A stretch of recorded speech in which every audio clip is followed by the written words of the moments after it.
Telling people to study more does not necessarily help. In some cases, it might actually worsen their performance. Taking notes, so vital. But most students who do it haven't learned a very simple rule. The first moment you get after a class, ideally right after the class, you should sit down with your notes and expand on everything you jotted down. Give it depth, flesh it out, okay? If you even wait to go home and do it a couple hours later, you will have forgotten some of your own notes. How do you know it? If you can look at it, go to the next one, read it, and then stop and go back to the one before. Look up in the sky and in your own words, say what that was about. Yeah, you know it. Now, a lot of students don't realize how much we're controlled by environmental cues. Get a little lamp and it becomes your study lamp. So if you have to study in your bedroom, turn on the lamp and start studying. The moment you lose your edge, 15, 20, 30 minutes later, turn the lamp off, get up and leave the desk. What you're training yourself to study while seated there. And it becomes increasingly automatic, as did the raising of the hand. You sit, turn the lamp on, and you're ready to go. It's like magic. Your brain has to be focused to be really studying, not time sharing back and forth. The more active you are in your learning, the more effective. And yet, increasingly, I have students who think studying is reading it over and over, and they're going to have some magical thing where they suddenly understand it and remember it well. First, you have to decide, what am I learning? Is it a concept or a fact? Okay? Understanding the name of a bone is a fact. Understanding what it does in the body gets into a concept. Okay? So in studying, sometimes there are a lot of facts. In fact, I use anatomy as a good example. You got to memorize bones, muscles, organs, tissues, a lot of it. But if you simply memorize and don't understand the function of it, the comprehension of the actual concepts, it's a lot of wasted learning, really. Just to know a name of a bone is like, yeah, so what? But in most college classes, what we as professors are most concerned about is that you grasp the concept. Because concepts, once grasped, will stay with you a lifetime. Can you put the concept in your own words?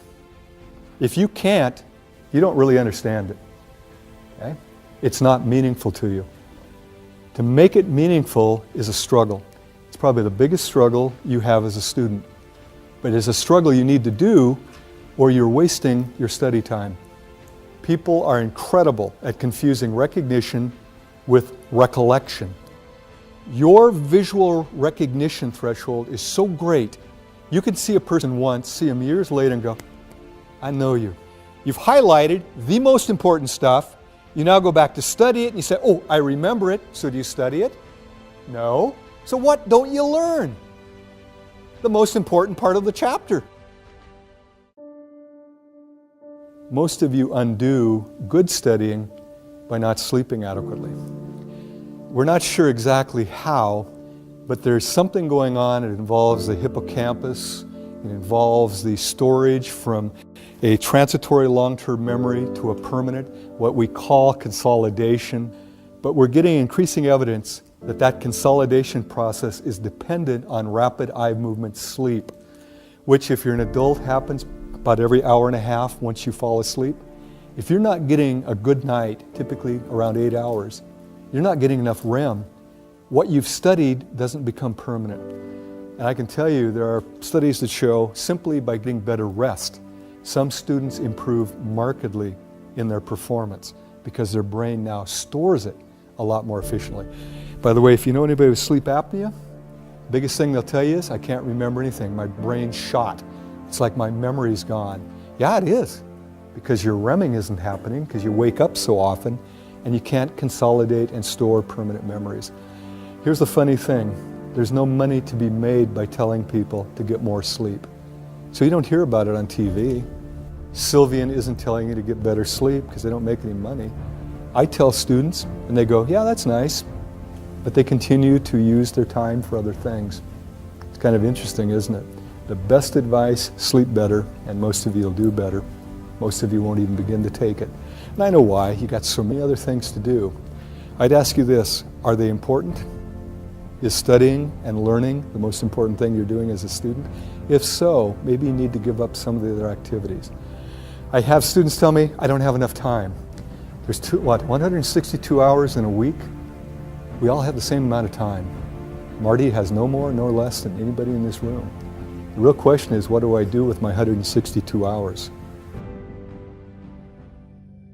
What I want to do is show you graphically what I'm talking about.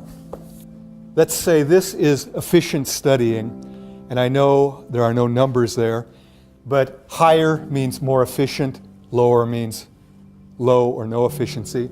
And this axis, we're looking at time. Here's what happens for the average student.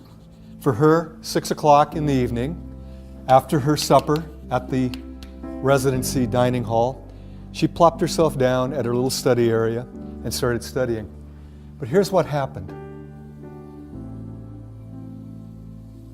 By about 6:30, she was in a major slump. But what was her goal? To study 6 hours. So she continued to sit at her little desk and stare at pages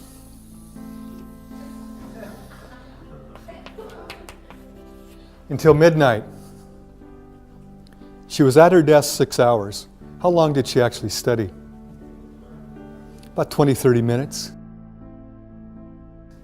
Now, there's a simple concept in psychology that all of you are aware of.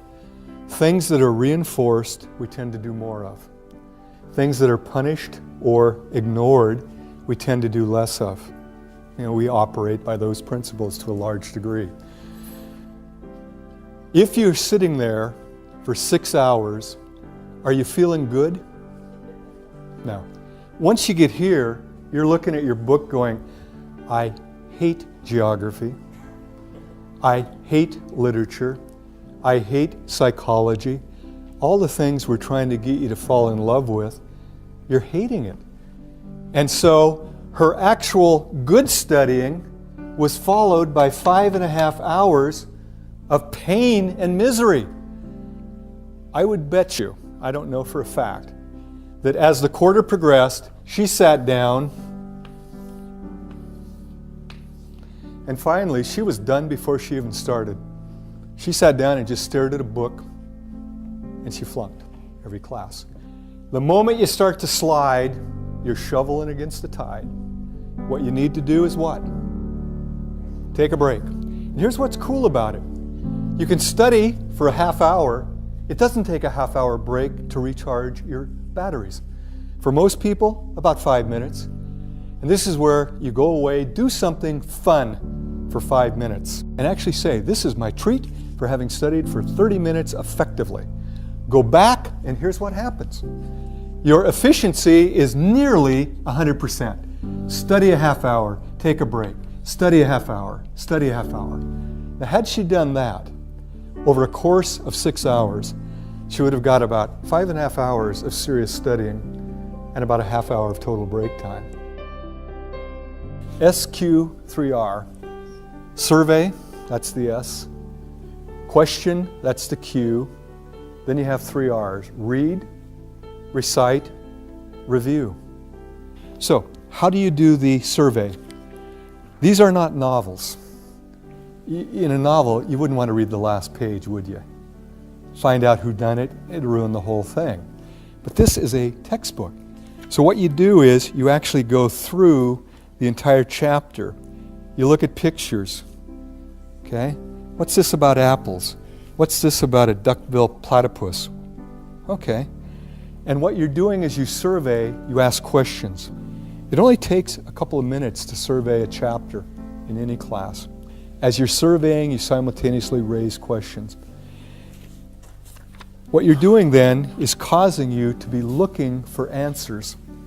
And this is a powerful thing. How many of you have noticed when you're looking through a newspaper for a piece of information, you can find it, it kind of jumps out at you? But if you're just kind of reading it haphazardly, kind of casually, most of what you read you don't even remember. There's something about it, and I can't explain it, I can only describe it. If you intend to find something, you find it. And I've got a little demonstration I could have brought where I actually show a placard with the words Boston and London printed on them. And I hold it up for 20 seconds. Out of a group this size, maybe 2 or 3 of you'd see Boston and London. Because before I do it, I tell you to look for letters, symbols, and numbers. I create what's called a set.